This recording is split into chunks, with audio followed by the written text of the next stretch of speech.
Welcome, everyone, to Ladder Daily Digest. We honor creators. And 1 year ago, there was a special guest that came on, Radio Free Mormon. Summer Rain had joined me as a co-host, and Radio Free Mormon actually wanted to come on mainly to get Summer onto his show. So like a quid pro quo in true lawyerly form. He allowed us to interview him as long as Summer would go on his show within a couple of weeks. And that did happen. And so we're going to start the episode. We recorded and we talked for like 20 minutes before I even press the record button. And RFM thought the whole thing was already going on. And it wasn't, because he's just always on, apparently, sometimes. And so I am going to add to the screen the show. Today is Joseph Smith's birthday, so Merry Smithmas. So that's one thing that I was going to do a show on as well. Many thanks to Summer Rain for helping me out a lot last year. We're going to do a show with her sometime soon, I hope, about an event she attended with Cults to Consciousness. And so we'll talk about that later. But let me add to the screen the movie, and then we will the episode. And this is a replay for people who maybe are new to our channel and don't really know that what was available back then. They might not have gone back and looked. So I'll start the show, but the main thing is Radio Free Mormon is just going and going and going, and then I'm going to say what we should start a show. And this is unedited, so I don't remember if anything that shouldn't be aired is on it, but we're going to give it a shot. It all on the field. Apparently, you got to redo this whole 7 hours because you didn't get it. Because he wanted to know like the moment. I have to play it. The moment. And you're like, capture Radio Free Mormon.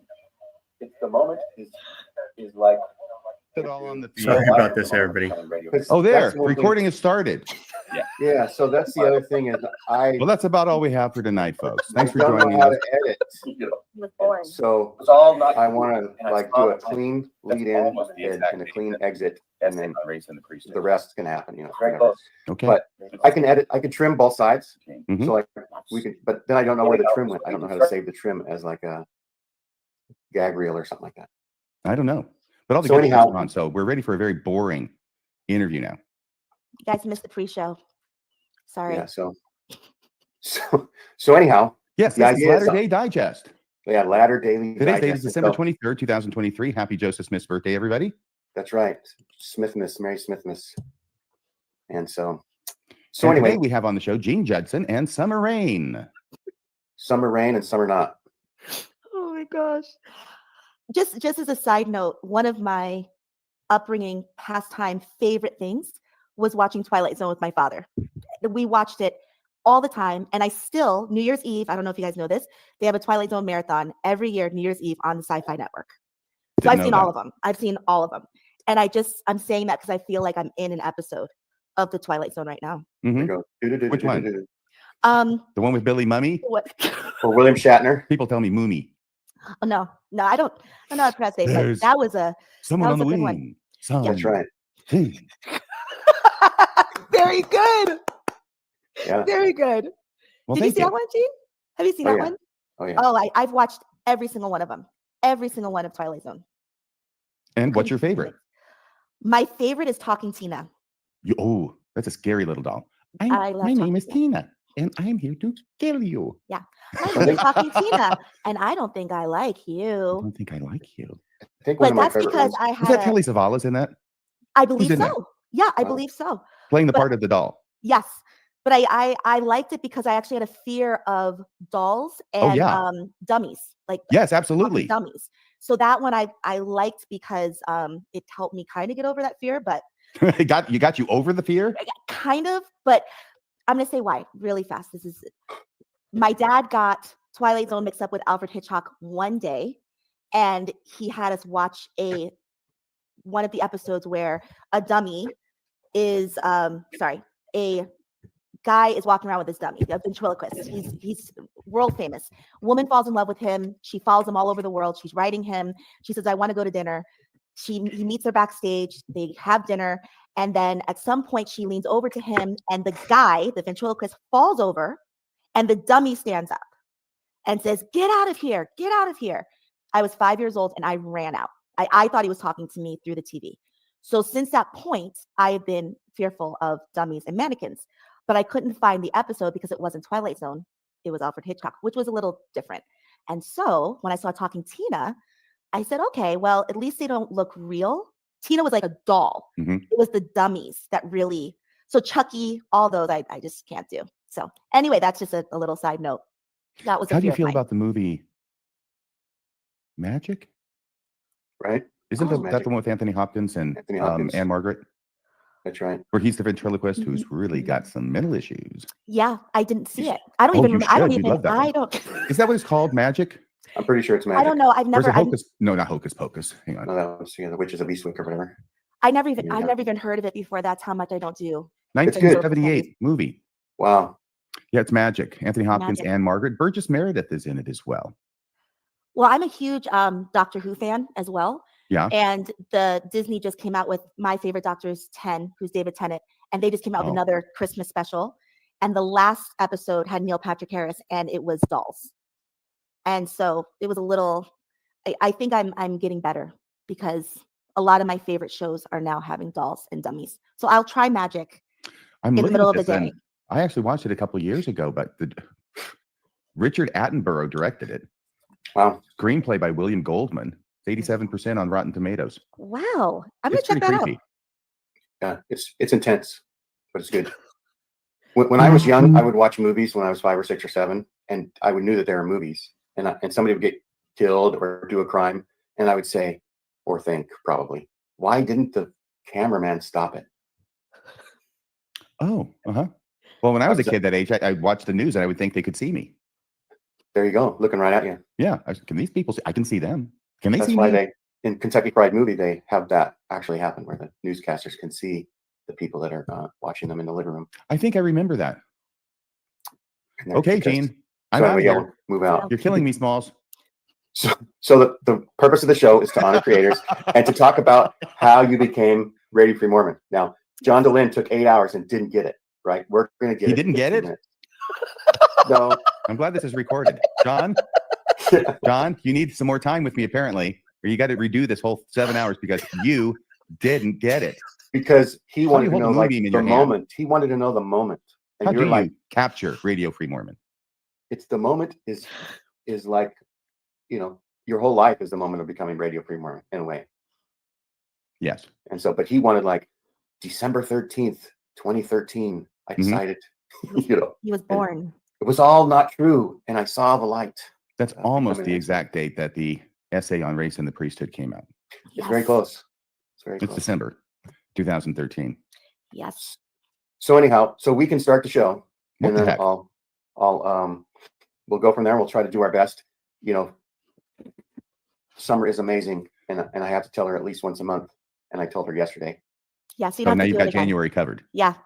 Doesn't have to. On average. On average. So anyway, Excuse me. I think um, I think that we've realized that I can never be on Mormonism Live ever because I laugh way too much when RFM is on. That's good. I like that.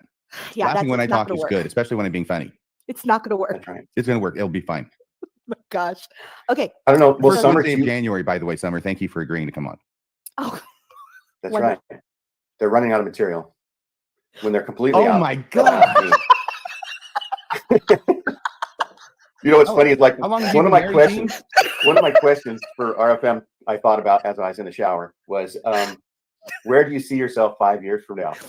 Right, In a time machine? doing your 280th episode, you know, or whatever. oh my God. You know, like a job interview. You know, like where do you see yourself And so, like, are you going to Not do working for you guys, I'll tell you that. Mormonism That's live? where I see until you myself die? in 5 years. That's right. Oh my gosh. That's like the exact question that everybody's thinking right when they get asked that question. Yeah. The exact answer. I see myself as president of your organization and firing your ass. That's where I see myself in 5 years, pal. That's right.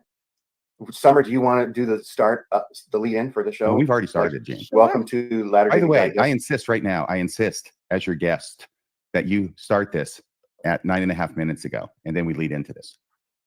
Okay. We can edit that. That's Oh, I don't movie- want it to be edited. That's movie magic. This is the best part. It's all downhill from here. So I'm Radio Free Mormon with Summer Rain and Gene Judson. We're here at Latter Day Digest. Is that the name? Latter Daily Digest. Shoot, Latter Daily Digest. You're going to have to do something with that name. It doesn't exactly flow trippingly from the tongue. Latter LTD. Daily. LTD. Latter Daily Digest. Latter Day Digest is, I think that's better. Could be. And do you do this daily? No, not a So chance. I don't even get the title then. Eventually, but because it could be a lot of different things. But anyhow, But it's not daily. Of all the many things Yes. it could be, it's not daily. It's not daily yet. Just like most people watch Mormonism live in record mode. Now, the great thing about Mormonism Live is we came up with that title for that show. And Bill Reel, he had an idea for the show. And I think his idea for the name of the show was Mormonism Unveiled. And I thought, I said, well, that's kind of inside baseball. People aren't going to get that unless they get it. It's a very small group of people who are going to get it. So I've got an idea, Bill. Why don't we call it Mormonism Live? And he says, really? Why? And I said, because number one, it's about Mormonism. And number two, it's live. There we go. It was meant to be, unlike Latter Daily Digest. That's right. LDD. All right, Summer, go ahead and start it. Okay. Hello, everyone. Welcome to Latter Daily Digest. We have Radio Free Mormon as our guest today. Gene will be, okay, I got to start over. Gene, I've never done the opening. You could for this. say, You're doing great. What would you like to, do you want me to introduce you first, or how do you want me No. to do that? no, you just say we have Radio Free Mormon, and As long as you Okay. put me Gene, first in you any can- list, you're doing fine. They were good. you Then I could say can you could keep say going. you're co-hosting with Gene today. You could say that. Okay. All right. Start over. Hi, everyone. Welcome to Latter Daily Digest. We have today as our special guest our wonderful Radio Free Mormon. We're going to find out a little bit about his background and how he became Radio Free Mormon. And co-hosting with me today is Gene Judson. Hey, Gene. So yeah, let's get started. Radio Free Mormon, tell us a little bit about yourself. Well, hey, everybody, I'm Radio Free Mormon. And we've been going at this for so long now that I'll just go ahead and say I got a podcast. It's called Radio Free Mormon. And I'm also a co-host, as it says there underneath my face, co-host of Mormonism Live. Radio Free Mormon is in its 8th year of production now, starting with its first episode, October 23rd, 2016. And now I'm up in the 300s somewhere, the low 300s. And we'll provide a link to the very first Radio Free Mormon episode. Oh, good. And so I know that you were moved back and forth from Texas to the Pacific Northwest in your youth. How do you know this about me? Have you been following me? I have. You probably don't recognize me. I was in one of your classes in 3rd grade in the very back, and stuff like that. Oh, you were the guy who was breaking his probation? I have listened to probably everything you've ever done, just about since Radio Free Mormon, and a lot of them twice, and some of them 3 times. Which one have you listened to 3 times? Oh, It's captured your imagination so much. Well, to put actually, yourself through your that. number 1 Radio Free Mormon show. Yeah. About hiding history. That's Yes, a good Great one. Mormon History Cover-Up. The Great Mormon History Cover-Up, and I've seen it, I've heard it a dozen times, at least. Why? And I've shared it with people. Why? It's a really good starting place for people. Why? Because it has so much information. And I was so respected Boyd K. Packer when I was young. He was like the man. And now I can see the man behind the curtain a little bit with that episode. So we'll have that as a teaser. And so everybody knows, Gene. So everybody knows, number one, it's what I started with because I thought it was very, very important. And I got off kind of with a bang because it was very well received. And what it is a breakdown of Boyd K. Packer's talk, the mantle is far, far greater than the intellect. And what it shows, beyond any doubt, is that not only did Boyd K. Packer know things about church history that he thought were not faith promoting, he also actively encouraged and even threatened church professors and church seminary teachers and institute instructors that they needed to keep this stuff hidden as well. it was like the Iron Curtain of correlation. Yep. And Now, so, but RFM. go ahead. Sorry. I was just going to ask, which prophet was the most prominent when you were growing up? Because you grew up LDS. So which one was the most prominent for you? Spencer Kimball. Spencer Kimball. Okay. Yeah, he was president from 73 to 85. So when I joined the church in 1978, he was the president and was for my formative years in Mormonism. Okay. That's So right. not really. And you know what? One thing, Radio Free Mormon is well known for his magic. And I was wondering, what was your first interest in magic? My first interest in magic was when I was in 4th grade. And so I'm 10 years old. And every year, was it more often than every year? I can't remember. But you may recall that Scholastic Books had this deal with the schools where they would shill for them. And what they would do is they would come in and they would have just sort of a newsprint kind of catalog about books that you could order. And then you would check the books you wanted and you go and beg to your parents to try and get some money. And the parents say, oh, he wants to read. So we'll fork over some money. And then 45 cents. Yeah, whatever it was. It was certainly, Mm-hmm. Not as much as today. But you wait and then you get the books and it's just like magic. That was my experience. I got 100 jokes. Really? Yeah. What was your favorite? I think I got book by Beverly Cleary, like something about a mouse. Can't remember what it was. The Littles or something like that. Don't forget the Ramona books. Ramona, that's Beverly Cleary on Klickitat Avenue or something where they lived.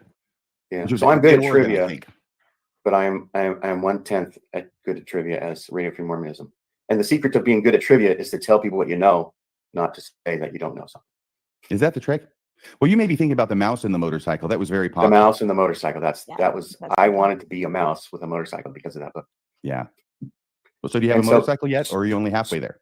I got a motorcycle when I was 18 or 19, and then my brother had a motorcycle as well. He's 18 months older than me, and he got in an accident. And when I saw him getting hurt, well, I didn't see it, but the outcome of the bike, I thought, you know what? I'm going to try not to be in a vehicle that is so, outnumbered in like the size. It's a mismatch, and so other cars on the road. Yeah, you're completely exposed. You're the vulnerable one when you're on a motorcycle. Yeah. So you got a magic book when you were in 4th grade. Yes, it was called Spooky Fun. And I didn't get it for the magic in it. I got it because there was a ghost on the cover. And I was so into spooky stuff, staying up late on Friday nights, watching Nightmare Theater on Channel 7, Cairo, the local CBS affiliate. And so I got this. It's got some jokes. It's got some stories, but also has a couple of little magic tricks that are presented in kind of a spooky way. And there was one magic trick in there that captured me because with my 10-year-old mind, it just seems so amazing. It's a self-working card trick. I mean, it is for kids, right? But I did that and it just worked. I performed it for myself over and over again going, this is just amazing. How does this work? I know how it works, but I'm still amazing myself by it. So that was really where it started. There you go. And then, so you right after getting baptized, you were able to serve a mission. So I was a lifelong member and I was too afraid to go on a mission. So I applaud you for diving into Mormonism and doing your duty and going to Japan. I'm a slave to duty. And so here's another thing. You didn't go on a mission. Now, hang on a second here, because you remember your whole life. By the way, I want to tell you, it was scary going on a mission. I'm the only member of the church in my family. I'm going to go on a mission. I've got, support with friends and stuff who are members of the church. But going on that mission, it was all sunshine and lollipops and golden in advance until I got really, really close to it. And then it started becoming very real to me about this investment, this adventure I was going to go on for 2 years. And it became, I understand the fear about it. And I thought you had to be perfect. And I was far from perfect because the church says, you can't even, borrow a pencil from work and forget about it. You've really stolen from your company. And so there's all these little rules that, you had to repent of that were just, you could do something and not even know you were sinning at first. And then the church tells you that it's a sin. And so I was kind of, what do they call that? Where you OCD about religion, scrupulosity, and I was sort of like that, but not good enough to really be scrupulous about it. You know what I mean? I mean, I was better at sinning than repenting in a way. Well, you get to the Spirit then.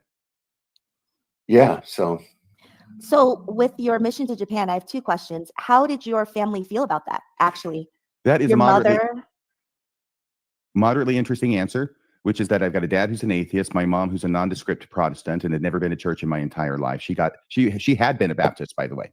Oh, We were talking about Summer and anyway before we started recording. That's why I said it that way. She had been a Baptist. Have you ever been a Baptist, Summer? I have never been a Baptist. My father was a Baptist. Okay. Have you ever But- been accused of being a Baptist? I've been accused of being a Baptist. How did that happen? That's for my story. Show. That's from my Latter Daily Digest. Okay, because I was going to ask Gene, what kind of pushback did you get for not going on a mission? So a little bit of pushback. I was the teachers quorum president. We had 24 names on the rolls, of which about 12 of the boys were active. But I was looking at in my ward that we had like 0 Eagle Scouts from that group, which is like a prep for going on a mission. And a handful of the kids did serve on missions, but there were so many, I guess they were just like happy for me to still be at church compared to all the sort of drop off that they were experiencing. But anyway, your brother was Jehovah's Witness. And that's good. And to get back to your question before we go to my brother, the J-Dub, Summer, my dad, on the other, he's an atheist. Mhm. And when it came time for me being baptized, I think my brother had already beat me to the joining the church rush when he became a J-Dub. Sometime, I'm Got pretty it. sure, before I became a Jehovah's Witness. And so they'd already kind of gone through that with my brother Cam. And now I'm going to become a Mormon. And they like my friends. Mormons have this nice, wholesome reputation. Persona. Right. Yeah. And my friend, they like my friend. So, but my dad, he Compared was to not. gang banging Jehovah's Witnesses. Just teasing. I know if you ever have J-Dubs over or invite them in, you need to count your silverware after they leave. I'm just saying. Okay. Because they will rob you blind. So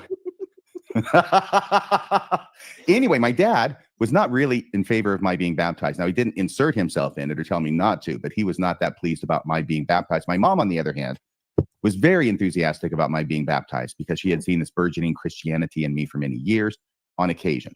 And when it came to my mission, though, they reversed their roles. My dad was in favor of my going on a mission to Japan because he felt that was a positive thing to spend a couple of years between high school and college to get some real world experience.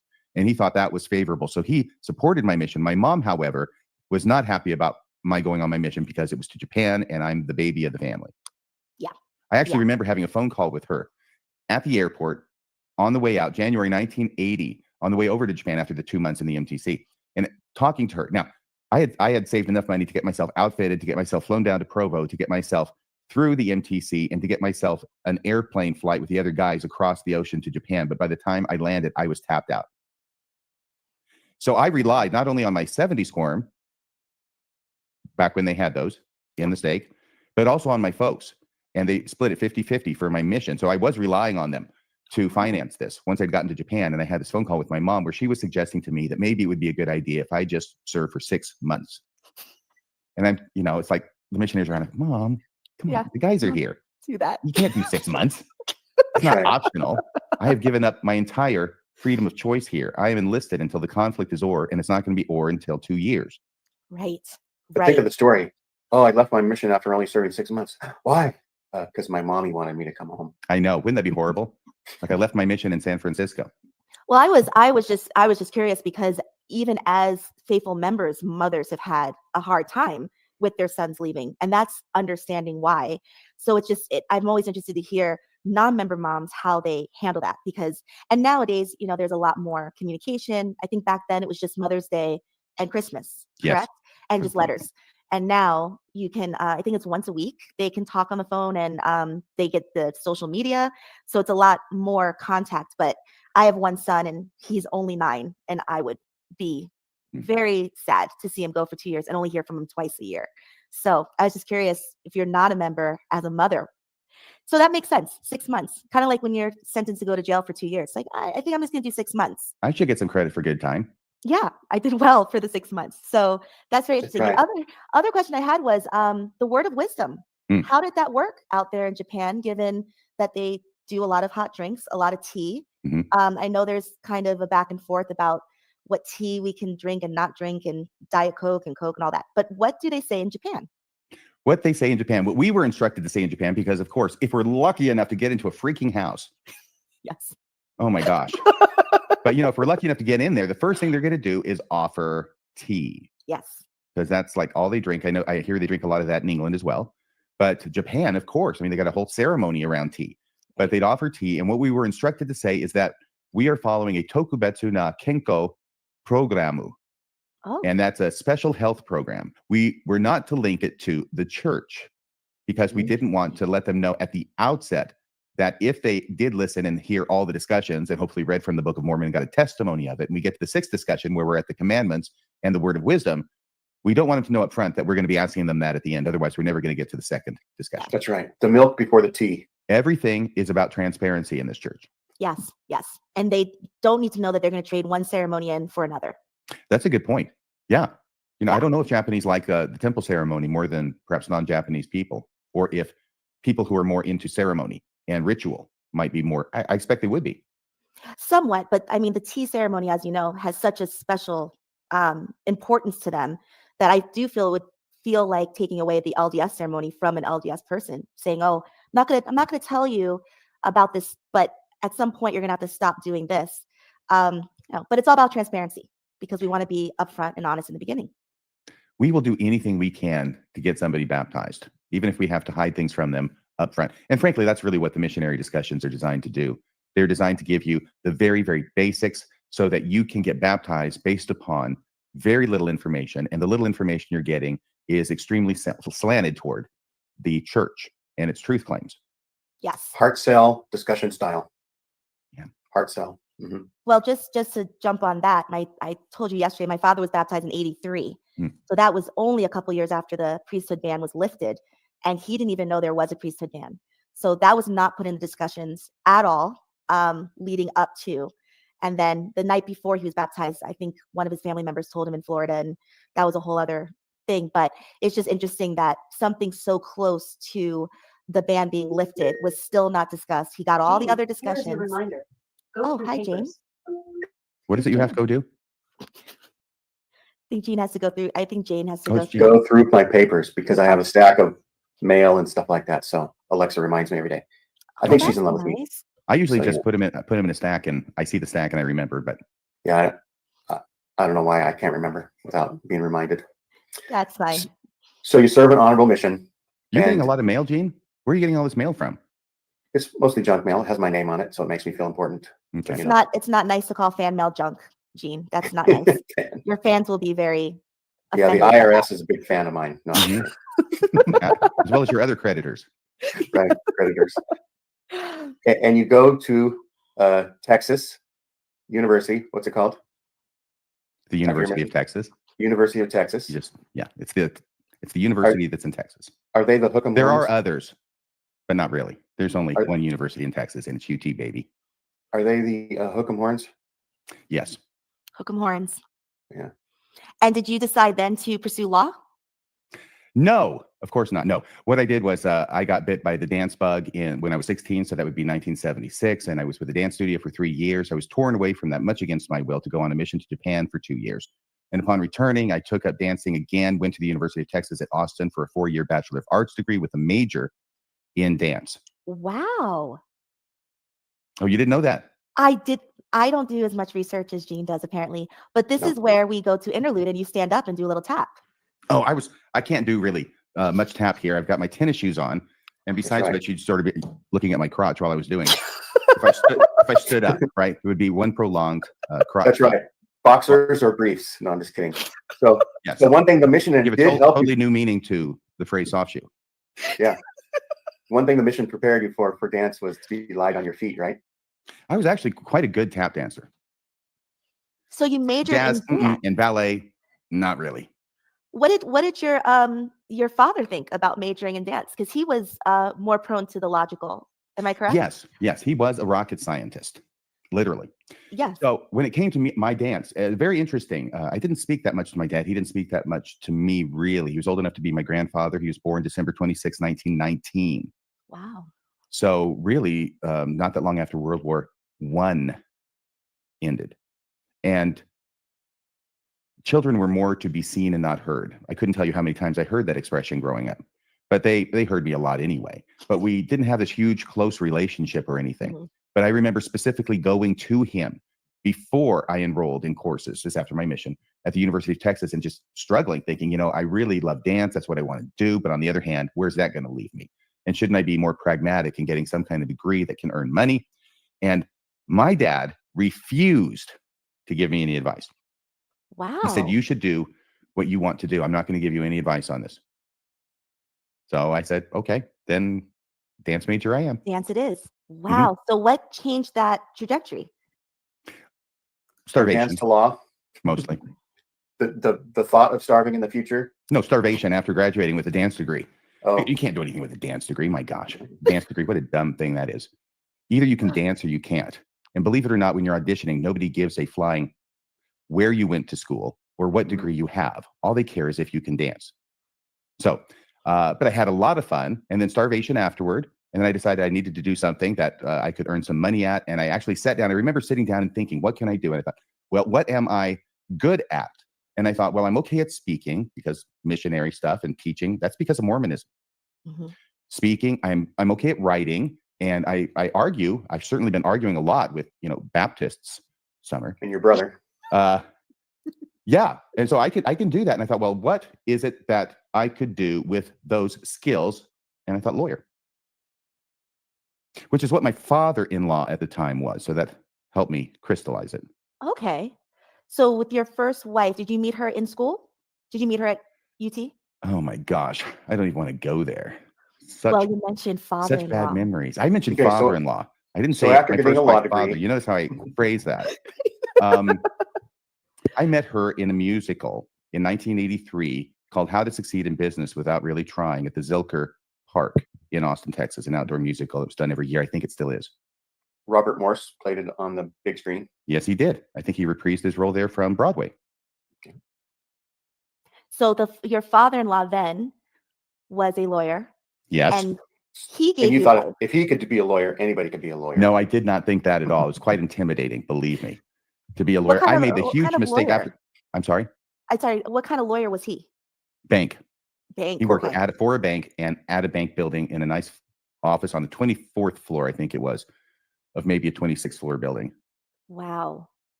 in So downtown you're saying Austin. it was very intimidating, but you thought, let me go this way. Yes, I did. And then I made a huge mistake. I actually got accepted at UT, which was a top 10 law school at the time. I have no idea how I got in there because my LSAT scores were not incredibly good. LSAT, the test you got to take, Mhm. right? Right. There And was then they one do it spot something for a former dancer left Yes. on the Yes. So in my application and my GPA, it was good, but it wasn't incredible. I mean, this is a top 10 law school. So I put that all together and I made sure I marked on there under ethnicity. I wrote in big letters, Mormon. No. Way. At the time I was reading stuff and there were arguments going on about whether Mormonism had arrived at the point where it could be described as its own ethnicity. And I thought, I'm going to write it down. And I think that they let everybody in, like the 90% or however many they let in on academics. And then they've got like 10% for diversity. And I thought they must have said, well, let's give the Mormon dance major a try. So somebody said, this will be affirmation, fun. you are a story of affirmative action. Yes. You are a sitting example of Yes. that. Mormonism and affirmative action is why I am what I am. And dance major. The And dance diversity. major. The Dance major diversity too, of you're that. right.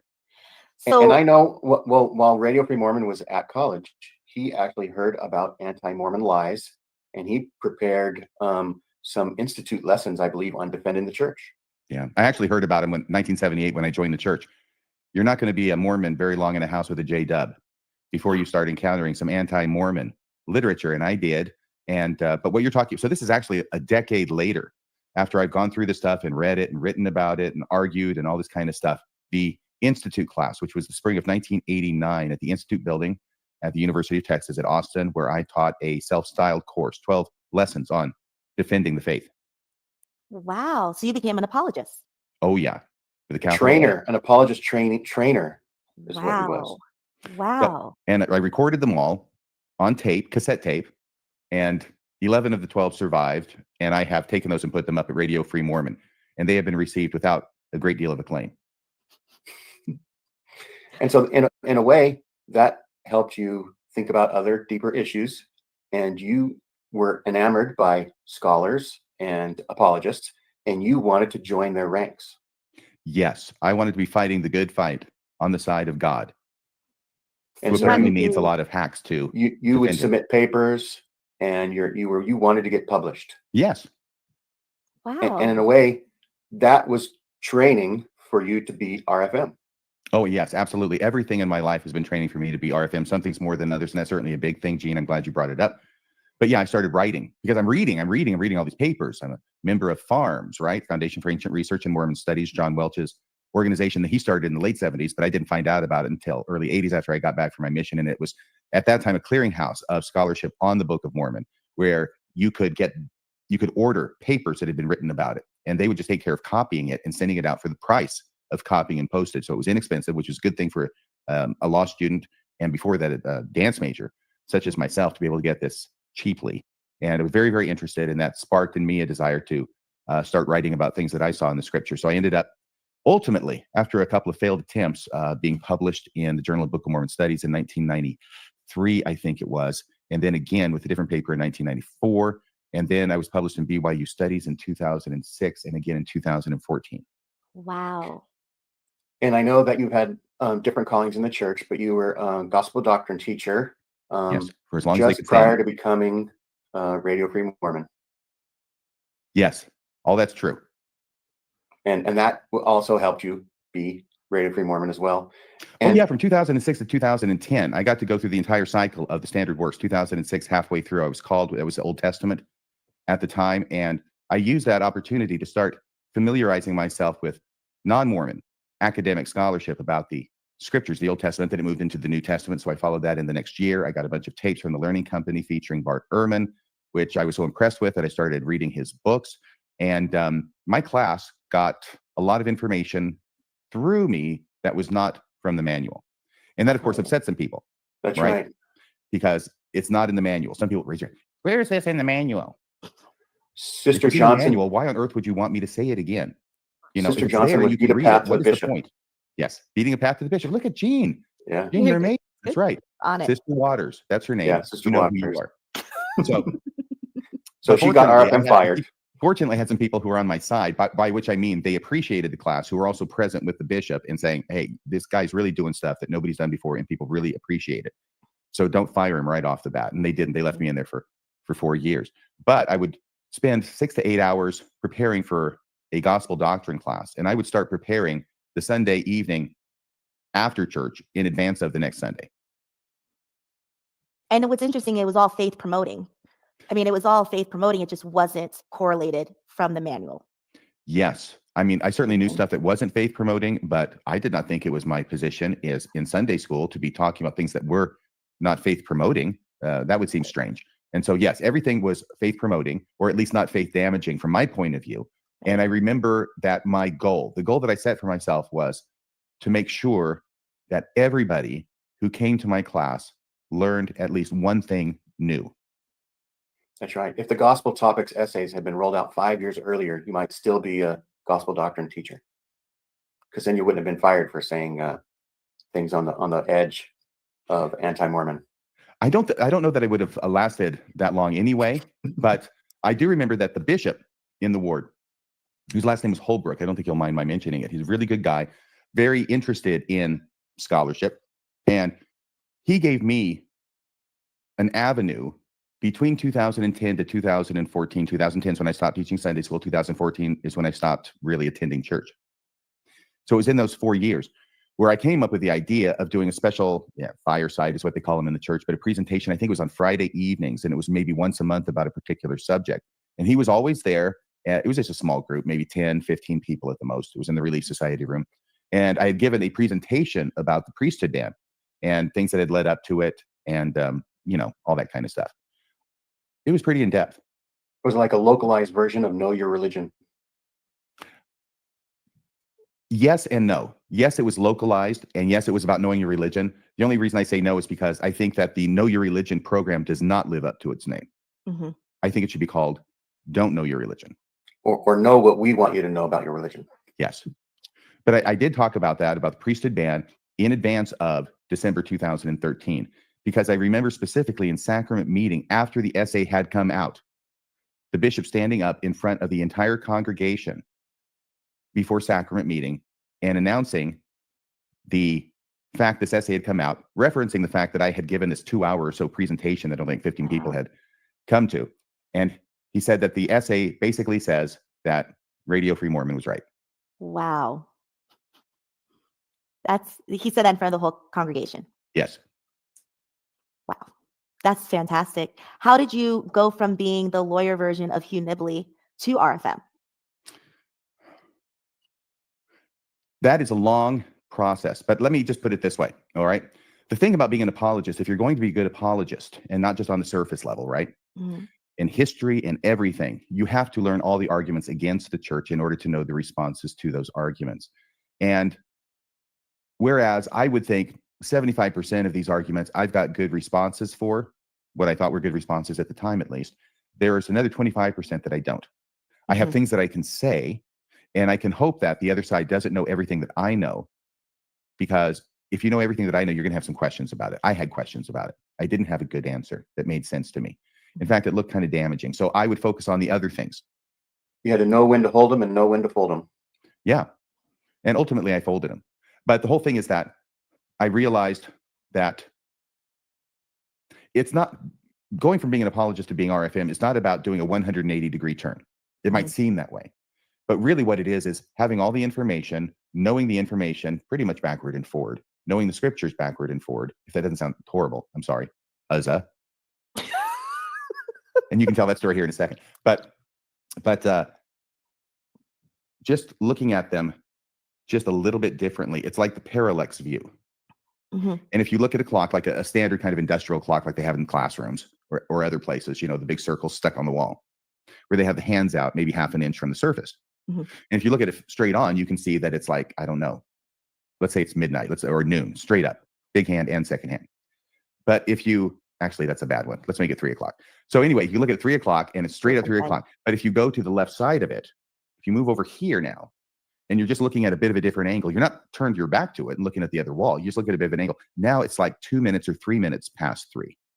Got it. Or if you go to the other side, it's 3 minutes before 3. Time travel. And and that's all it takes. That's all it took for me. I knew all of the information. All I had to do was allow for the possibility that the Mormon church might not be what it claims to be. And then all of a sudden my vision got a lot better. It's very interesting to put it that way, because I do believe at some point, right, you get to a point where you say, am I going to look from the side, or am I going to continue to look straight forward? And you got to the point where you said truth and honesty is more important than my disillusionment. That's what it sounds like, because I do feel as though most apologists, especially nowadays, they know there's certain things that they're not telling the truth about, or they're kind of tweaking, but you get to a point where you say, okay, am I going to follow the truth? Am I going to follow it this way to see it from the side? Or am I just going to put blinders on and keep looking forward and say it's 3 o'clock? And you just got to a point where you said, I can no longer just look at it and say it's 3 o'clock. I need to look to the side of it. Did I take that analogy too far? Or no, I think you're doing great. Or you could just do that instead of closing your eyes. Yeah, I tell you, I'm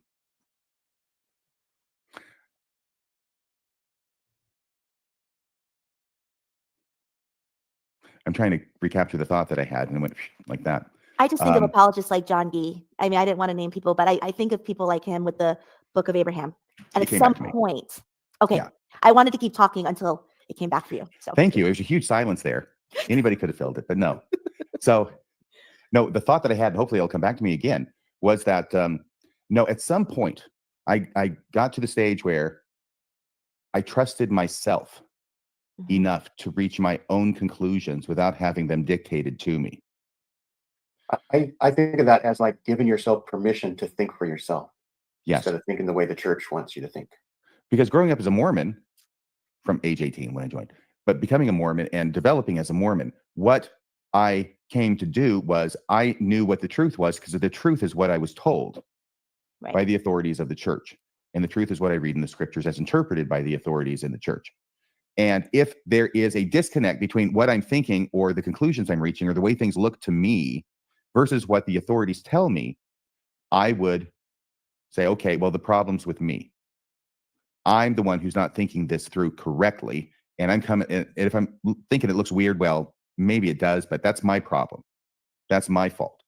So if the church inculcates doubt in its members, not doubt in the church, but doubt in themselves. That's the doubt that the members of the church want, that the leaders of the church want the members to have. This is a new idea, so forgive me that I'm fumbling with No, it. it makes sense. Makes Yeah. perfect sense. They don't want you to doubt the church. They don't want you to doubt them, but they do want you to doubt yourself, because at some point, if you are thinking about things, if you're studying about things, you're going to have a disconnect where what you're thinking is different than what you're being told to think. And as long as you are willing to continue to say, okay, I'm going to doubt myself, I'm going to doubt myself, I'm going to doubt myself, then you can continue, or I could have continued to remain a member for the rest of my life. But it was when I started thinking, well, you know, I really think that it's this way, regardless of what I'm being told. And part of that is I had to get into my 40s and 50s and start getting enough experience and enough education and enough Shakespeare and world literature and Bible studies and Book of Mormon studies and church history studies, to the point where I stopped seeing the authorities of the church the way they want me to see them, because I began seeing that they really had much less of a knowledge base than I had managed to accumulate for myself. You became an independent thinker. I did. And So they is do that- not want independent thinkers in this church. No, that's like Julius Caesar, right? Remember what he says to Mark Antony about Cassius? Jan Cassius has a lean and hungry look. Yes. He thinks too much. Yes. Such men are dangerous. Yes. He thinks too much. Is this sort of when consigliere was born? Consigliere was a screen name of mine at a message board. When on earth did that start? I have no idea anymore. But it was a long time ago. But he was still very much he had questions, but he also was very much an apologist for the church, and he would put out his Book of Mormon bullseyes. And but eventually consigliere came around to understanding that the bullseyes were not as on target as maybe he had thought. Carrie Schertz, the backyard professor, credits consigliere for helping him along his path and encouraging him to become a podcaster for re-entering the podcasting. Oh, good Lord. Now I know how Victor von Frankenstein felt. You've created a monster. Yeah. And so you end up corresponding with Bill Reel. And yeah, actually, he got a hold of me. He got a hold of you. He got a hold of me. And I'm not the kind of person who's really going to reach out to people that I see as famous. I would see myself as being a bother. You're not a groupie like I am. I might be a groupie, but I'm not going to impose myself on them, generally speaking, right? So anyway, I was doing this blog, right, at Rational Faiths from around 2012 to 2015. Are you familiar with that, Gene? Mm-hmm. Okay. So I had done that. It's like every 3 weeks or so. And that's what really gave me my voice. Mm-hmm. What really gave me my voice was writing this blog. And I'm very grateful to the owners of that blog for inviting me to do it, because they have this blog with various people contributing. Rational Faiths, I think it's still going. I haven't been there for a while. But they wanted someone to present the faithful side of Book of Mormon bullseyes. It's Mike Barker. That was the owner, the proprietor. And he reached out to me and asked me, because all they have is people being critical of the church. He says, would you write some articles or something favorable so we have a balance here? And I said, sure, I will. So I wrote a 2-part blog about the Book of Mormon and all the bullseyes in the Book of Mormon. And one of the people who was reading it and making comments asked if I would try and do the other side. Okay, so now you've given us the reasons for the Book of Mormon being true. Can you give us a blog on the other side of that? I thought, well, that makes sense. Okay, I'll give it a try. I'm a lawyer. I'm used to arguing both sides of the same position. So I thought, okay, what is the biggest bullseye that the Book of Mormon is not true? By which I mean not historical.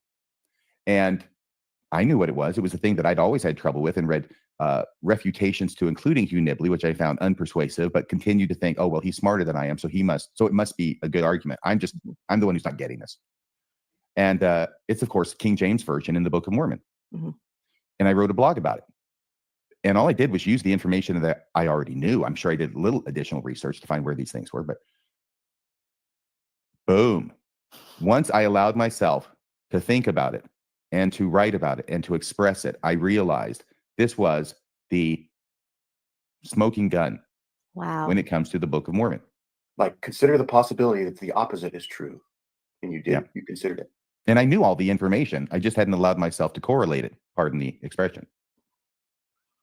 What is it? That's H.P. Lovecraft, isn't it? One of my favorite quotes from H.P. Lovecraft, where he says that the greatest mercy in the universe is the inability of the human mind to correlate all its contents. Oh, I've never heard that. Yeah, I don't know if it's true, because obviously We can't correlate them all. But Look it the up. more we correlate, the more I correlated, the more it helped me to see, you put decades into this, you went on a mission, untold amounts of tithing, sacrifice, the whole 9 yards that comes from being a faithful Mormon. And I realized that I felt that I did not need or want to continue in activity with the LDS Church. I didn't want at the end of my life to be like the famous guy who climbs to the top of the ladder, spends his life climbing to the top of the ladder only to find out it was leaning against the wrong tree. Yeah. So Bill sought you out, and what did he have to say to you? Because I wrote a blog about the Adam God theory. And I know a lot of stuff about the Adam God theory because I had made it a special point of study on my mission, after my mission, during the 1980s and very early 90s. And so I had written a blog about it. And because the church was busy, well, first off, the church tries to hide that. We know that. And the second thing is that then they had come out with their manual under the teachings of the leaders, presidents of the church, right? They got into Brigham Young. So I'm looking at this and I'm going, you have got to be kidding me. Because of course it's topical, right? You got enough lessons to cover a year and they're just going to go over the same lessons you go over every year, but we'll look at Brigham Young and we'll collect different things he said and put them in the same subjects in the same chapters, right? So of course they're going to have something about God. I mean, right? But And they they don't. did. Yeah, and they did because, They about did, God. but it was very. Featuring a lot of ellipses.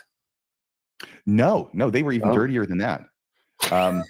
I think they abandoned the ellipses in a lot of cases. And what they did was, they may have used some ellipses. But what I thought when I started reading it was, how are they going to come up with statements by Brigham Young about God that are not talking about Adam being God? Because it seemed to me like I don't know everything that Brigham Young ever said or wrote, probably the minority of it. But from what I had seen, it looked like anytime he talked about God, he's talking about Adam being God. So I was interested in how they were going to approach this. And I was shocked to find out that what they did was, in order to make Brigham Young teach current teaching about God and Adam, they had to selectively quote him. They had to actually carve out a piece here and a piece here and leave out the part in the middle where he says, now hear it, O inhabitants of the earth. Adam is our father and our God and the only God with whom we have to do. And they were willing to do that without telling their readers. The correlated version of Brigham Young. Yes. So now Brigham Young is indistinguishable from Spencer Kimball or anybody else in the latter part of the 20th century, or now the early part of the 21st century, teaching regular stuff that Mormons teach about God. So I wrote this thing up. Anyway, sorry. I get a call, I think. Somehow Bill Brill reaches out to me. And I'd been listening to a show, Mormon Discussions. I'd been listening to a show. It was very meaningful to me, especially at Stages of Faith, which he continued to revisit. And I kept listening to them because it was very meaningful to me that I'm not the only person going through this. You mean, Yeah, this is something? where was Bill? I'm sorry, where was Bill? I want to know, where was Bill in his faith journey at this point, when he reaches out to you? Well, it This would have is been 2016 Okay. when he reached out to me. So I'm not exactly sure, but I mean, he's definitely deconstructing. Right. He's definitely deconstructing. He's talking about Stages of Faith. And so I was very honored. He reached out. He said, hey, I read your blog about Adam God. I've never talked about Adam God on the podcast. I'd love to have you come on. I said, just name the time and the day. I'll be there. And we did a podcast. I think it went out in August, I think it was, of 2016. And it was very popular. A lot of people liked it. And so he reached out to me again after that and asked me if I wanted to do my own podcast. And I said, sure, I've got a name already. And I've had a name for several years. I just don't know the first thing about podcasting. He said, what's the name? I said, Radio Free Mormon. He said, oh, I like that name. That's a cool name. I said, thank you. So I got the hard thing done. Now we just got to learn how to podcast. And he helped me through that. It was very difficult for me to learn the technical stuff. But once I've got it down, I got a little bit better. And practice has helped. And he showed you how to edit because you were frustrated that you were going on and you couldn't figure out how to make this a presentable thing. Yeah. And he said, well, you edit it. And so then you edit it so that your very first episode removed all the breaths. So everything was just on one breath. I must have made 1,000 edits in that first episode. It's difficult to listen to. I'm just thinking this morning, because I was thinking about, I looked it up, because that's how I knew it was October 23rd, 2016, when the first one went up of Radio Free Mormon, that maybe I should go back to that and present that material again in a new, updated, better equipment visual format.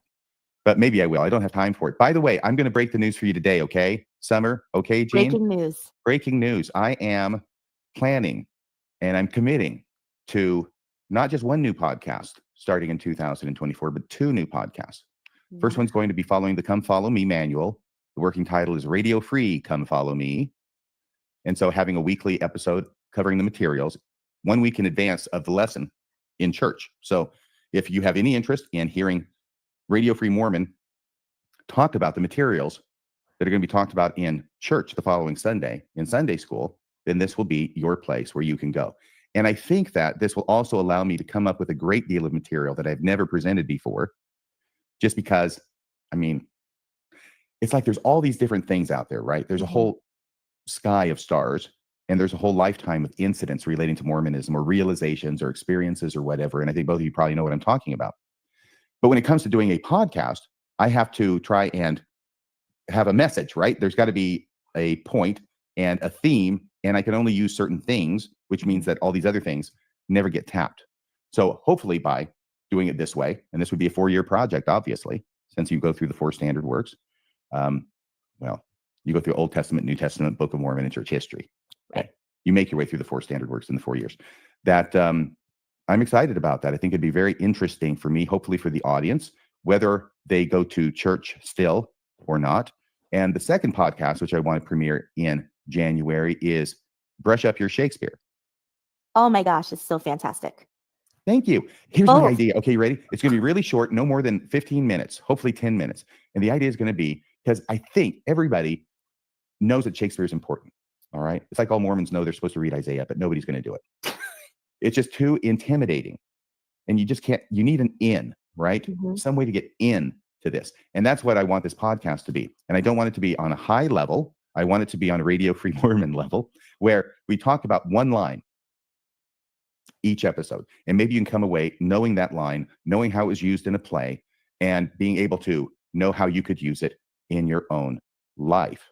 And that way, you don't actually have to read all of Shakespeare. You don't have to watch Shakespeare. You could have these lines, and if you know where they come from, you could just insert them in the conversation and look smart as F. And that as fantastic. You think that's a good idea? It'll be almost love it. Now, you want to know what the secret is? Okay, here's the secret. The secret is, my plan is to go through the plays, starting with Hamlet probably, and get a line maybe out of each act or so that we talk about for 10 minutes. So while we're talking about just this one line to help you cheat on learning Shakespeare, you're actually going to be learning the plays as well. That's what I hope to be able to accomplish. I shouldn't have said that out loud. I feel like Hagrid right now. what is the point underneath a thing, a fulcrum? Mm-hmm. They're going to use that one line as like a fulcrum to balance the whole writing on. Well, yeah.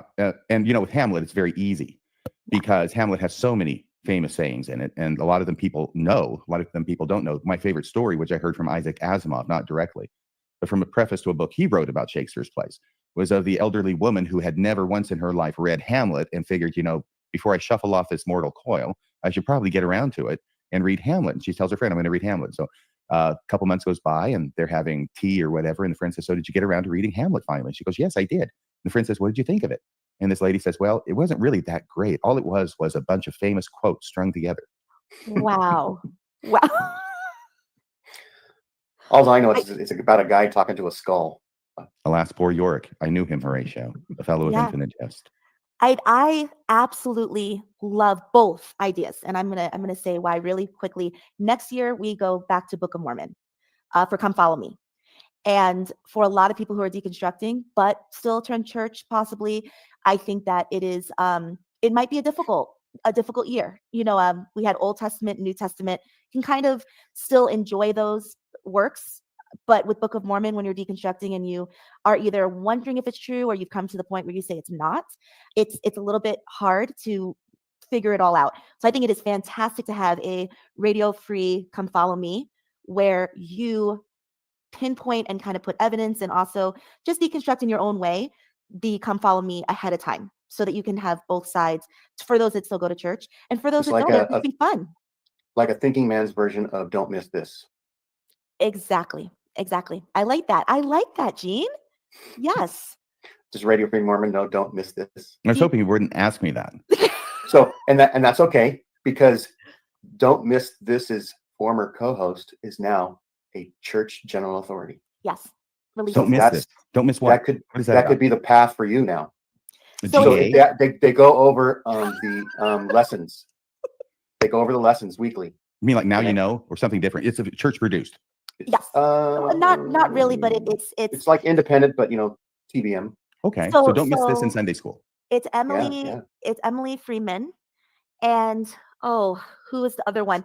It's two of them, and they got together and they And they have did a great production. personalities and a I pretty used to good follow production. them all the time. Yes, and they break down the lesson. They use a whiteboard before. and they do it like they're teaching a Sunday school class. Yes, And and they they have break good down the rapport. lesson beforehand. They have a lesson before the week's lesson, and so you're Okay. able to go into it. So you are kind of the don't miss this on this side.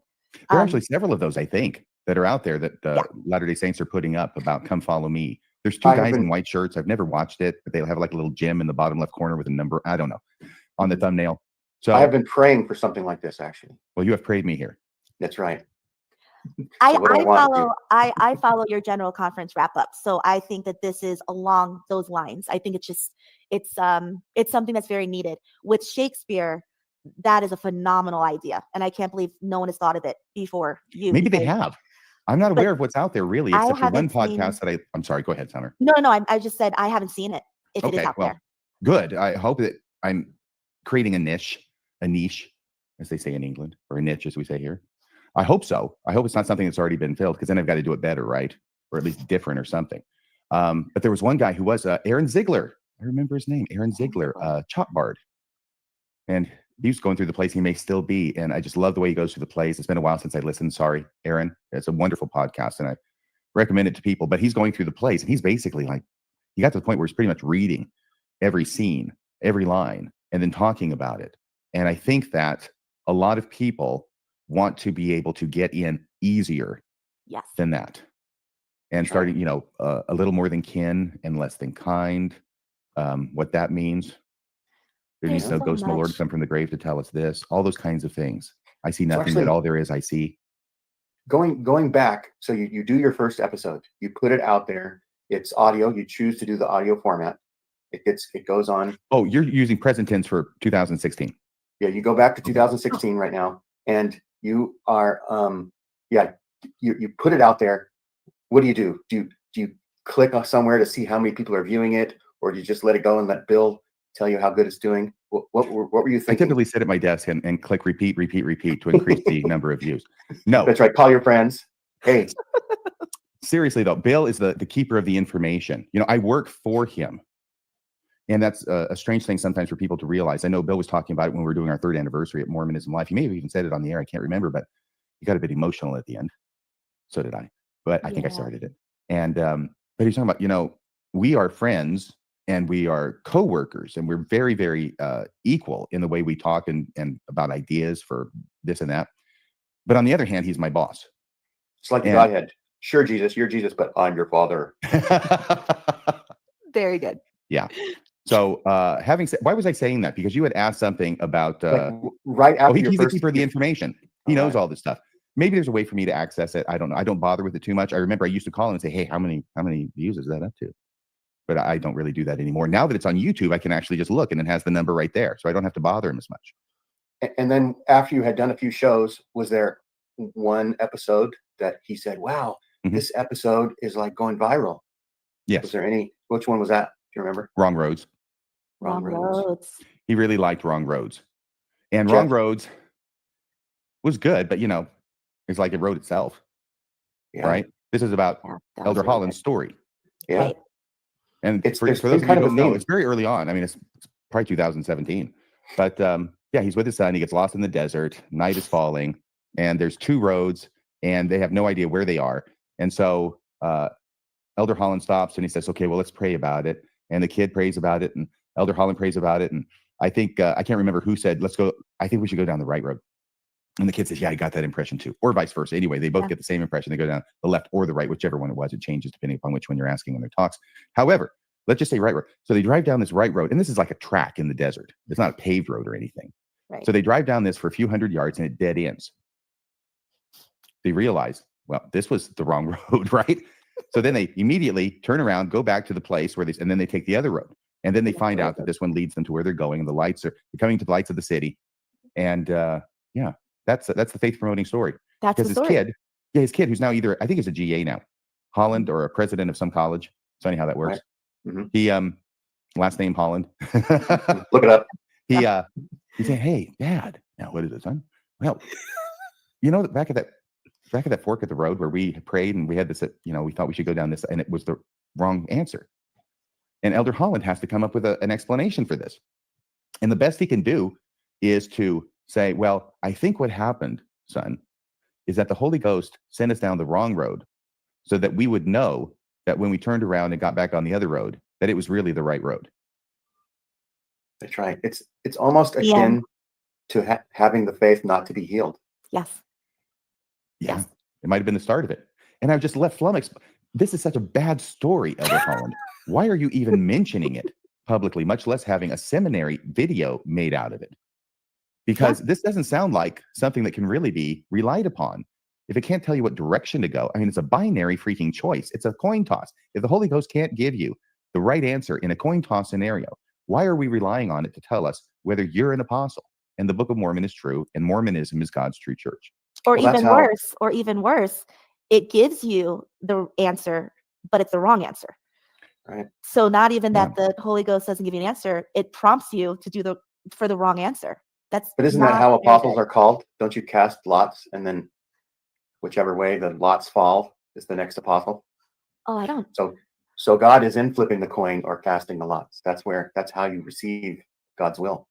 Well, I expect you're referencing Acts chapter 1, where they had to Yes, I choose am. the apostle to take the place of Judas, Yeah. who That's right. fell, and they went between Matthias and was it just, I can't remember the other guy who didn't get it. But nowadays, no, there's no lots involved because we don't use dice in the LDS church anymore. They just go straight for the guy who's the oldest. No playing cards, no dice. Yes. Summer, about Uzzah. Yes.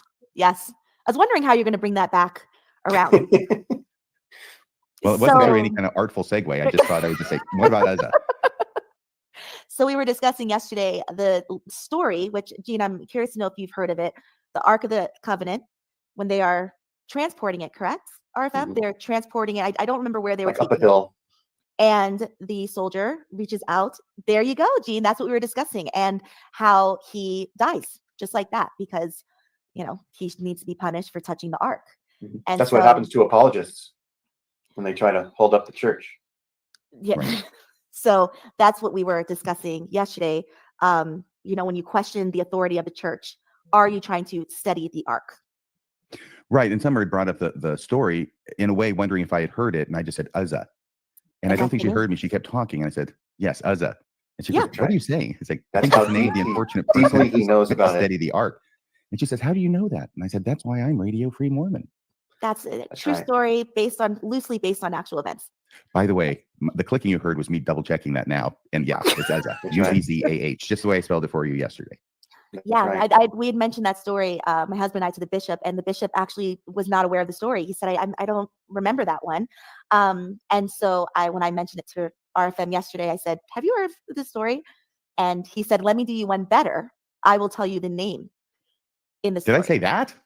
I mean, I hope I wasn't that loosely based on, no, officious. You didn't say it that way. You didn't say it that way. But I was very impressed. I said, wow. Thank Right. you. If I had been your dad or you talking to your bishop, I would have, said what Dan Aykroyd said to Bill Murray in Ghostbusters. You never studied. Yep. My favorite line is, no human could stack books like this. Yes. That's Which a I think you great referenced in your anniversary special. Yeah, that's a great line. Oh my gosh. It is a great By the line. way, I came to a point, this is a number of years ago, and it's through study. It's not me, but through study and reading and thinking about things related to the scriptures. The story about the studying of the ark is significant, not because that's what really happened, because that never happened. Come on. Or even if it did, something like it. Okay.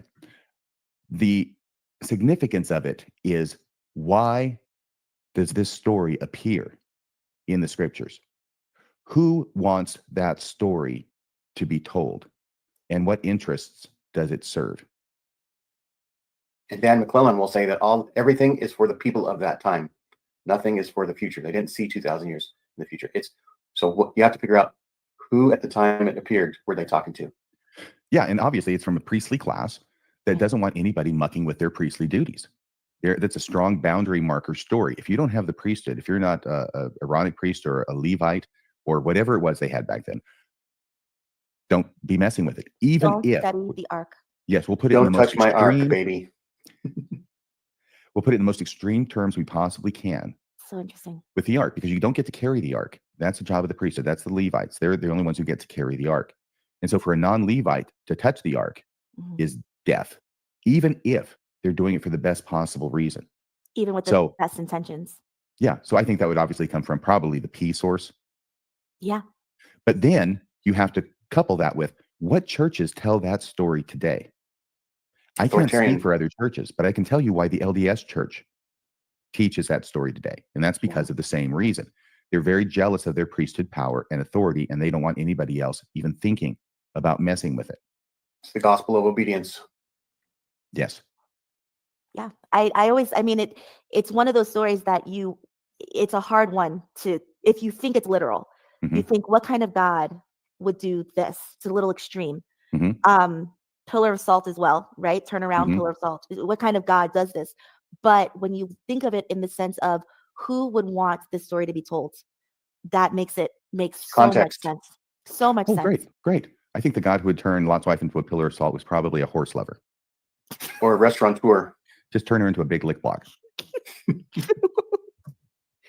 Yeah. So anyway, yes, that was the whole point of the It's setting a of the salt ark. block. They lick it, but it's a salt block. Sorry. Right. So pillar of salt. The horse isn't going to That's right. complain. No, No. not at all. So But were horses in existence in There they were. Middle They were Europe, yeah. They were there. Middle East? Yeah. Yes, absolutely they were. They pulled chariots there, So- unlike the chariots that they had that are mentioned in the Book of Mormon, which nothing pulled apparently. right, all the wars. That's right. But RFM, are there any podcasts that you have done that you actually do revisit multiple times, like Jean does, that you just enjoyed doing, or the information? Is there any that are your favorite? I don't know if you re-listen to them, but any ones that you've done that are your favorite? There have been times when I've re-listened, but usually it's to refresh my recollection about something that's coming up. Got it. Having prep. said that, I will tell you that there are times when I listen to myself from several years ago, Mhm. and I'm quite astonished by the fact that I hear myself pursuing a certain line of thought, which then triggers an idea in my head while I'm listening about something else to mention that connects to it in a really clever way, of course. And then I hear myself years ago making that same connection in the brain and saying exactly that same thing, often using the exact same words. Wow. That's quite interesting. I'm going to say that one of the, there's been so many podcasts that you guys have done that's had an impact on me, but one of them as well was the Mark Hoffman one that you guys did, the breaking down of that. I watched Murder Among Mormons first, Mhm. and there was a lot of things that stood out to me, but I'd actually never heard of the Salamander Letter. My husband on his mission, he served in the Bible Belt, so he had heard about it. Among the Baptists. Among the Baptists, they always come up. But I had never heard of it on the East Coast ever. And so it was very interesting to watch that episode. I thought it was amazingly done. Netflix did it. But then to hear your breakdown, you and Bill's breakdown of it was phenomenal. So that's an episode I visit often. And I told you the Oedipus, the Greek tragedy one, was a fantastic one too.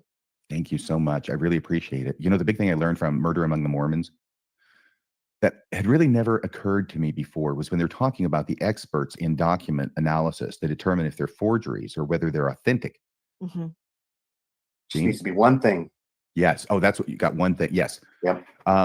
Is that I had approached the Book of Mormon from my bullseye days as if it's a balancing test, because I knew there were negative things about the Book of Mormon. Sure, there's anachronisms, but look at all this cool stuff that connects. And you're a lawyer, the preponderance of evidence, right? That's how I was looking at it. And of course, Yeah. I'm looking much more at the stuff that favors my view than the other stuff, which is just kind of an annoyance. And I'm aware it's out there, but I don't want to really look at it, because if you look at it too much, it might, come after you and attack you and tear you apart. So you got to leave that alone. Right. But I realized then, because the expert said it, that when he's looking at a document to determine if it's a forgery, all he needs is one anachronism. I Yeah. think it just focused on my finger. Let me bring that down. There we go. Because if there's one anachronism, it doesn't make any difference how good the rest of the forgery is, how accurate it might look, what paper it's written on, the ink, the incredible connections that nobody should know. if there's one anachronism, it means the entire thing is a forgery. Hmm. And I just went, Whoa. Book of Mormon, you're out Whoa. of here. Mind- It's not a mind balancing blasting. test. It only takes one. Very good memory, Gene. And what stood out to me, which I mean, it's been said over and over, was the discernment, the spirit of discernment. To see that picture again, I'd never heard the story, I'd never saw that picture before, but to Mhm. see that picture of the authorities around this Mark Hoffman, this murderer, and they're just nothing is being felt or known or prompted. To me, that stood out. I said, "Wait, this isn't." And then, of course, to hear Elder Oaks later talk about salamanders and being very lawyerly and explaining that. So anyway, I appreciate that episode. And if you ever want to do the Oedipus episode again, go for it. Oh, You know, and this was another thing, because you'd mentioned this. I thought that I had not done an episode on Oedipus, or that I had mentioned it in a group setting, that the recording was not usable. And so I had never produced it. mhm. And then Summer's going, no, I heard it. And I said, well, were you at this place where I spoke about it? No. And then, you know, it's like 5 minutes later, she sends me a text with a link to the show where I talked about it. Of course, it was about something else too, wasn't it? Something and Oedipus Rex. There was something first. I can't remember it. Oh, it was the And I saw it yesterday. under Banner of Heaven and the Greek tragedy. Right. That's Yeah. exactly it, because that was such a connection between the character played by Spider-Man, Andrew Garfield, Yes. Detective Pyrie, Yes. and his struggle. I mean, it was so on point with Oedipus Rex, because Detective Pyrie, the faithful Mormon, the believing Mormon, who's starting to learn things about his religion that have the potential of destroying his world, Mhm. his family, his marriage, his friendships, everything. And the question that has to come in every person's life at that point, if you're ever in a point like this, Right. and I think if you live to any kind of age, you're going to have a time like this, at least one, where what you have come to accept and built your life around becomes challenged by some outside information that you were not anticipating, and you weren't looking for it even, but it comes before you. And what do you do with it? Do you take that and do you just ignore it and proceed as usual? Or do you say, this is troublesome, I'm going to have to pursue this to find out where it leads? And then, like Oedipus, you keep pursuing it and pursuing it and pursuing it, even though you start, because somewhere along this trajectory, you realize that if this is true, it's going to destroy your world, upturn it, Yeah. whatever. Do you continue to follow it to find out what the truth is, in spite of the ramifications it will have on you? And Detective Pyrie does, Yes. and Oedipus does too. And the only difference is that at the end of Banner of Heaven, Andrew Garfield doesn't poke his eyes out with knitting needles or whatever it was. It was a better ending for him. Yes. He didn't wander around blind for the rest of his life. And No, I but suppose that the makes opposite it of that is when people don't want to hear anymore because they fear where it might lead to. Right. And I think that we all have to understand that is part of the human condition. And so, at least for me, I've got to make allowances. I mean, that's me. That was me. That was I. I know. Sorry, Mom. But that was who I was. I was me. Right? Were you? I was me once. I used to be you. That was the fun part. Yeah. But so I have to make allowance for that and recognize that just because somebody is that way now, I have to remember that's how I was too. And it's Exactly. perhaps one of the, if not the hardest thing in the world to do. Yeah. And you have to get to a point where truth and knowing what is right and knowing what is true trumps whatever you're holding on to, whether it's your identity, whether it's whatever. And that's what happened with Oedipus. We were talking, Gene, yesterday about Oedipus's wife / mom and how she kept saying, no, don't go down this road. Please stop. And that's a lot of family members of the church that say, I don't want to hear anymore. I don't want you to go down this road anymore. Let's just stay over here and continue to be married. I don't want to know. But Oedipus said, no, I need to know the truth no matter where this takes us. And it took him to Kind of brave in a way. Absolutely. The bravest thing. That's what makes him a hero, a tragic hero, but a hero nonetheless. And Yocasta, his mom / wife / lover, Yeah. she knows it as well as he does. I mean, the writing is on the wall at this point. They just haven't put the final, touches Connecting on the it. dots. She knows exactly where this is leading, and she doesn't want to go there. She tells him, don't do it, because she would be okay at that point in her life. She's a literary figure, but she would be okay at that point in the play with just leaving it alone, knowing that that's what happened, but not being completely proven beyond any doubt, which is what he's aiming for. He's almost there. Let's knock it off. Let's stop it. Let's just live the rest of our life together and ignore the reality that's So there's hovering still a over us for chance. the rest of our lives. Yeah, there's still a chance Still a that chance. we might, that I might not be your mom. That's right. Don't give me the results of the DNA test. Yeah. Don't bring in the shepherd. We don't need to talk to him. We don't need to know who he is. Right. The shepherd. Yeah. So if you ever want to do that podcast again, I, for one, would be okay with that. RFM was talking yesterday Thank about you so how we much. might redo it. So, Sure. but it's one worth doing. So, Thank you. Because, great literature, as I found out when I started studying it at the age of 49, great literature is great for a reason. And it's because it speaks to the human condition and often in its extreme manifestations. And so it speaks to me, it speaks to basically all of us because we're all part of humanity. And that's, but when it comes to Mormonism, Oedipus Rex and his search for truth really resonated with me. And that's why I wanted to do a show on it. That's right. And in a way, it's a prophetic command to seek out the best books of the world. Sort of. Section 88, right? yeah. I Seek out will the say, best books. I will say that's why I'm excited about the Shakespeare podcast that you're doing as well. I think that just like Oedipus, there's going to be a lot that people can bring to whatever Shakespeare you bring into their lives.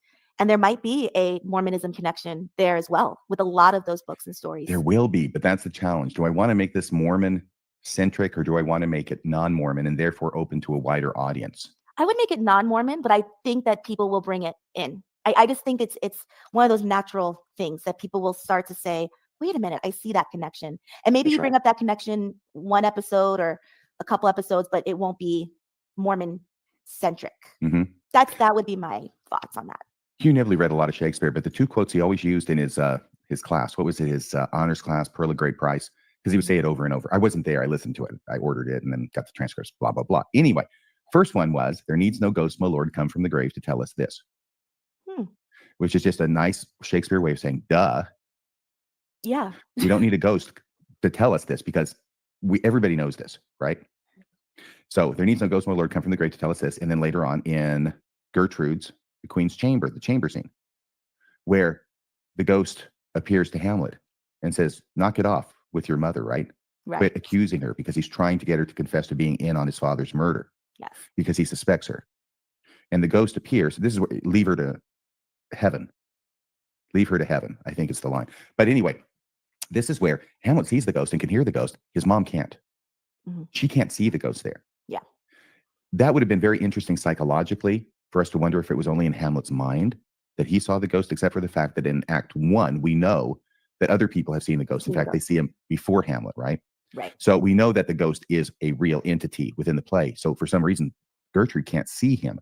But Gertrude says the line, because Hamlet said, can't you see, your husband, my father, standing right there? And she says, I see nothing, yet all there is, I see. Martin Harris saw the ghost, but it was in the form of a deer. Yes, or a sleek-haired fellow with the head of a jackass and 4 feet. The devil. He saw that too, I think. Right? So, yeah. And that's the human condition. We think we see everything. But we see even if there's something right in front of our face that somebody else can see who has a different vision or a different way of seeing or for whatever reason. But we tend to think because we see everything, then there's nothing beyond what we see. And I guess that gets paired up really with a very famous quote from Horatio, or from Hamlet, more things in heaven and earth than are dreamt of in your philosophy, Horatio. Right. Well, now we've got off into Shakespeare. Let's get off. We'll come back. There you go. We're at 1 hour and 41 minutes. That's right. We're going to trim it down to like 7 minutes, I think. I hope so. I'll believe the part where I'm not talking. So anyway, thanks Radio Free Mormon for joining us. It's been great. We discovered how Radio Free Mormon became Radio Free Mormon. So yes, and he's still becoming. And he's still becoming. That's right. Still becoming. And Summer, thank you for everything. And we'll say goodbye to our audience. And we'll say goodbye. What's with that Grammy Award up there on that shelf behind you, Summer? Oh yeah, let's get this in. Is that a Grammy Award? That looks like the Grammys. That's Summer's own Grammy Award. I want you to know. Yes. We will link the movie in the comments. So there you go. Or at least the recording, right? Exactly. I mean, exactly. It's a Grammy. There you go. That's right. We're giving a Grammy Award back there too. That's right. That's right. We'll link the audio. Yes, that's right. Thanks everyone for being with us. Like and subscribe and check out Radio Free Mormon's new podcasts that are coming up. Summer's one of the few people who have actually won the EGOT. Yes. No, actually, I'm missing one, unfortunately. Is it the T? No, I got a Tony. It's the Oscar. Oscar, I believe, is the one I'm missing. There you go. So, Well, I will not be this is- linking the movie. If we turn this episode into movie form, which is almost at It movie is. length, maybe This we'll is the submit director's it. cut by now. We'll submit it to the Oscars and see what our luck is for. You could have Just a for summer. documentary. That's right, documentary. All right, goodbye, everybody. Good night, everybody. Thank you so Bye. much for having me on. Thank you for coming on. Thanks everybody for watching. It was a blast interviewing Radio Free Mormon. At the time, we had 125 subscribers, and through 1 week later, we had 350 subscribers. And so it was totally awesome to have RFM coming on the show. And like I said, he came on because he wanted to do a show with Summer Rain, and I had secured Summer Rain as a co-host already. She agreed, as met her a few times the prior year. And so Maven and I interviewed Summer, and we had a really great episode. And Summer spilled too much tea, and so we couldn't air it. And then I did a much shortened version with Summer to introduce her as Meet Summer Rain. I desire everyone to receive the Meet Summer Rain episode as well. And so hoping that we can all have a great, Christmas. Today is Joseph Smith's birthday. So again, Merry Smithmas. Some people that have been on our shows are doing lots of good work out there. And so check all our shows to see what others have to offer.